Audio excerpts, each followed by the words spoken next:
these. They're so great. My hair is a mess. Okay, so we harvested flowers all morning, and then we did, look at that, so cute. I flipped rows and added compost and did all that. It was like our late summer Lysianthus. There's still summer coming in. The stem length is shorter. Anyways, okay, so I want to talk about how, let me see, let me get myself organized.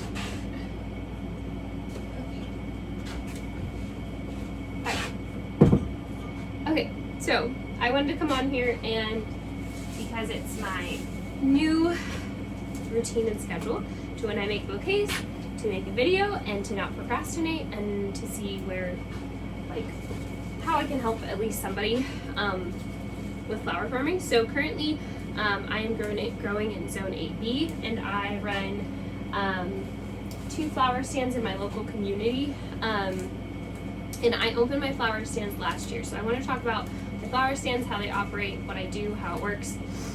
So first off, my flower stands are not on my farm. They are on, excuse me, wow, my face is super itchy. They are on, see, like, look at this. Look at how it's like, oh, it's great that there are many blooms, but like some of them are turning brown, so I gotta figure out. They are on main highways in my local area, so I'm not depending on people knowing where my farm is at. I live on a dead end, and so I am not trying to get people out here. So it's everywhere where there's a main road. And how I open my first stand is there's an intersection about 3 miles from my house that connects 3 major towns. Now, it's not like it's very rural, which is why I never opened a stand, because I was like, I live in the middle of nowhere, who's gonna find me? Which is true. And so last January, I wrote a handwritten letter to the homeowner, and I was just like, hey, I have a flower farm, all this stuff. Well, crazy enough, and it's very like a God thing, he was looking for someone to do something on that corner because he was gone a lot, and he was like, hey, I want somebody to keep an eye on the home while I'm not home here and not living there. And so that opened the opportunity where he was looking for someone to do what basically I needed a place for. So I went ahead, I used extra lumber. I think I spent $80 on lumber to create a little building, and I'll put up a picture or video of it. And then we had extra metal, so I didn't buy any of the metal. I bought a refrigerator, I think for like $800 maybe, from an old restaurant. And the reason for that was many flower stands are, okay, this is already done. Many flower stands are where they're just like open air and they're not cooled. And I knew for the Texas heat that I was going to need to be able to keep the flowers cool. If not, I would be going back and forth trying to restock the stand with bouquets and all that, and I didn't want to have that hassle. So, whoops,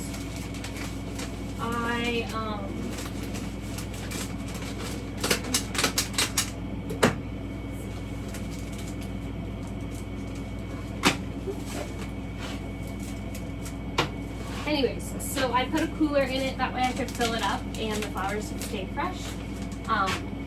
Fresher longer, look at that. So cool.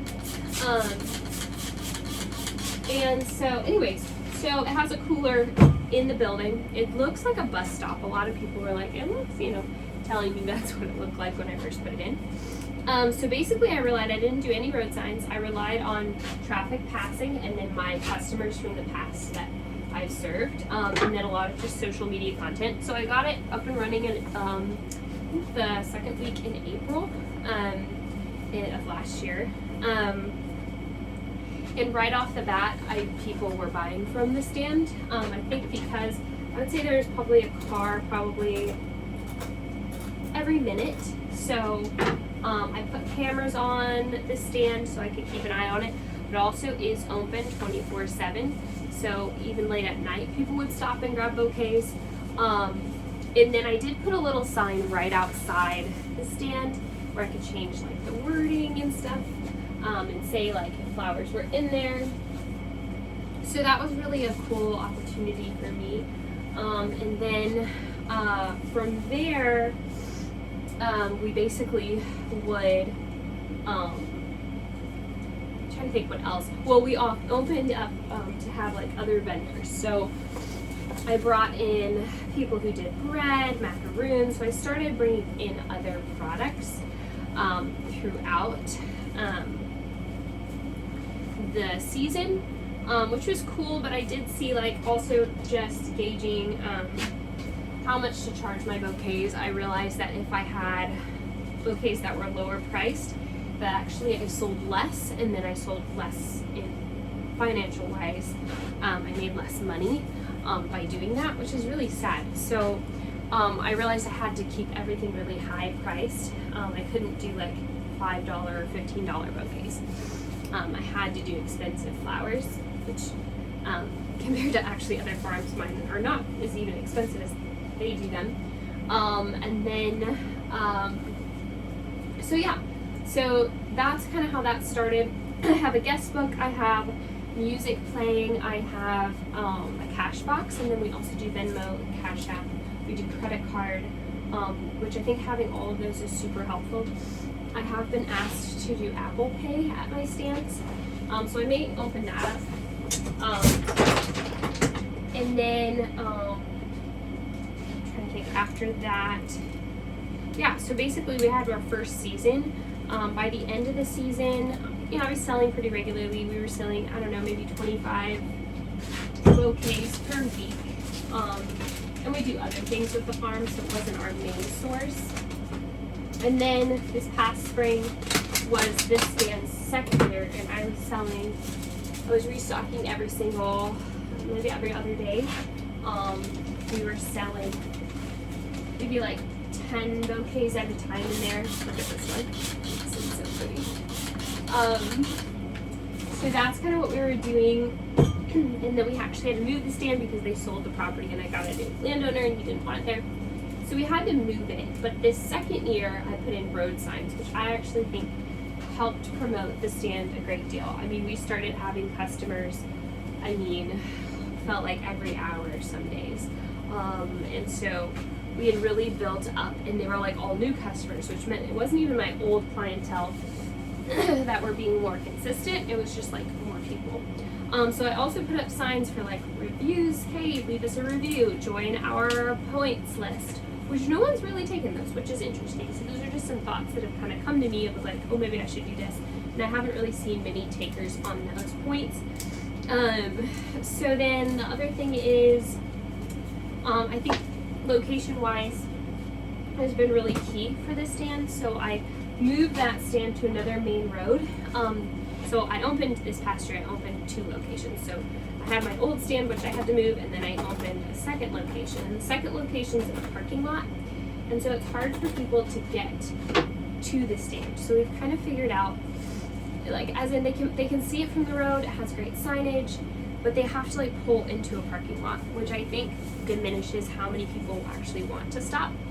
Whereas the one I just moved, it's brand new, I've had new customers every single day, and it's where you can literally pull off the road into the farm stand, and people love that one much better. So I think it all is about location, at least for my community, and then just being able to be super accessible for people, I think is super key. So anyways, that is kind of how my farm stands work. I do have a fridge in both, and then I stock probably every 3 days currently. So not a ton, but it's enough for me to where it's manageable, and it's given me such a new presence in our community. because I actually own a storefront, which is completely different than what I had been doing. So anyways, so that's a little bit about our farm stands, how they work. I would say my financials input wise are not high. So the only thing I'm spending on to stock the stand is like this wrapping paper, which I have on like a subscription. So it comes in, I get like maybe 30 wrappers for like every 2 weeks. And then that one, and then I do my Crowning Glory spray. I have a sticker, staples, rubber bands, but it's pretty low input. So anyways,